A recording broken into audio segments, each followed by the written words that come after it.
had been married for about 5 years when we decided it was time to try and have a baby.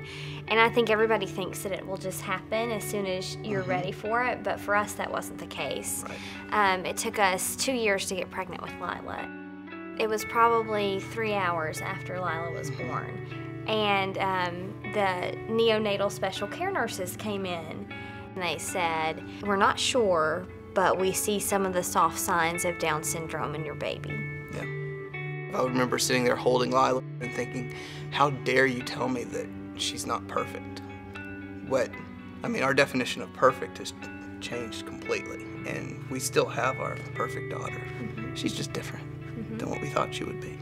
And I think it has made us too realize that perfect is different for everybody. And our normal just includes a little bit of a different road. Yeah. And we started looking into options, and so the first place I went was Siskin Children's Institute. It was about, I guess, 6 weeks after we had Lila that we came to become a part of the Siskin Institute home visiting program. And we first met Beth, who is our interventionist at our home.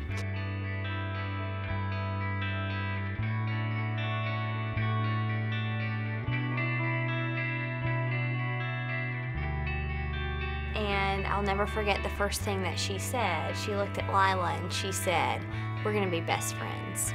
And I think it was the first time that anybody had looked at her and besides us and not seen the Down syndrome. She just saw a baby that she wanted to be a part of her life and love and help us along. And Beth has been fantastic to work with us to develop a plan and to develop a strategy and to develop milestones that, because of her and because of the program and because of the work that she's doing, Lila is exceeding by leaps and bounds. And all we can do is be thankful that a place like Siskin Children's Institute exists in Chattanooga and that they were there when we needed them. Life's gonna be all right. We laugh and say that there are definitely more ups than downs. We're the Milburns, and we are Siskin Children's Institute.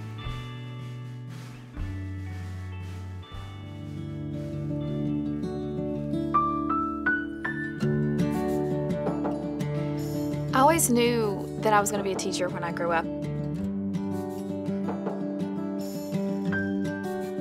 It wasn't really like I had to think about it. I just knew that I was going to be a teacher.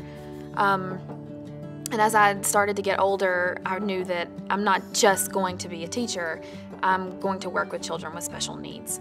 We do so many things in our classroom, but I think the thing that I'm personally the most passionate about is we teach our children how to be good learners, how to be critical thinkers.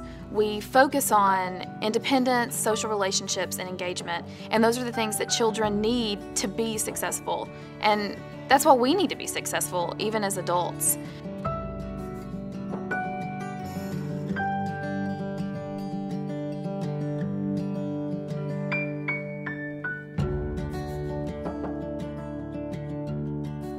Here at the Institute, we have so much support in our classrooms, and you really don't have that anywhere else.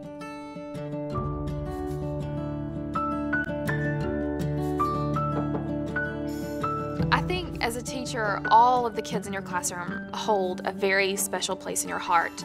This one little boy in my classroom, he has changed me. I will be a different person because of him. The few words that he had were no and stop and get away.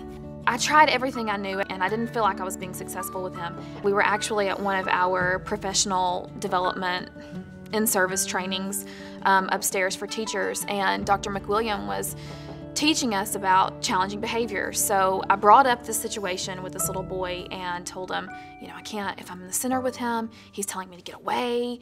Dr. McWilliam looked at me and he said, "Well, do you?" And I thought, no, I don't. And he said, how can you expect him to listen to you when the few words that he has, you're not placing meaning to them? So I thought, well, that makes sense. So he would say to me, no, stop, get away. I would, and I would get up and I would walk away. This little boy started realizing that, oh, she's listening to me.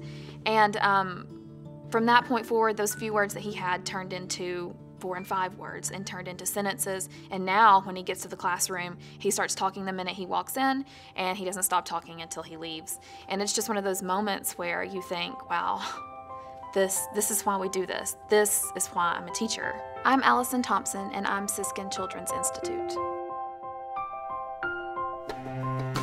Our son Daniel has been diagnosed on the autism spectrum.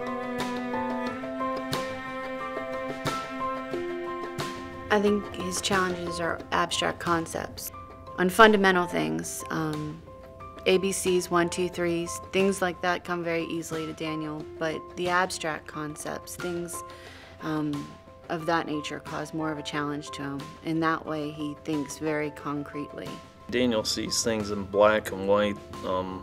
There's no shades of gray for him. We started with the Institute's home visitation program, and then when Daniel turned 3, he transitioned into the early learning centers, and then through them we were introduced to the Institute's researchers. Mainly Daniel's issues are food aversions and a social interaction. Of all of our challenges that we had, I think one of the most concerning is when your child won't eat. That's hard to relate to. Someone had introduced us to Dr. Buggy and the Institute researchers.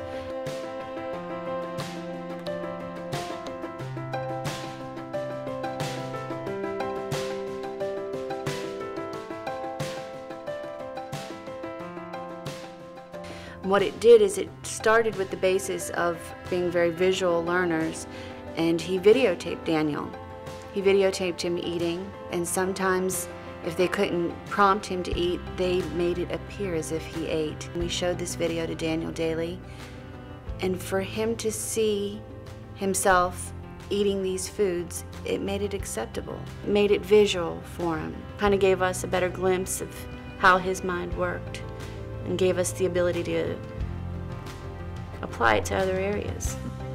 What happens with places like the Institute is sometimes people don't realize what a gift it is until you really need it.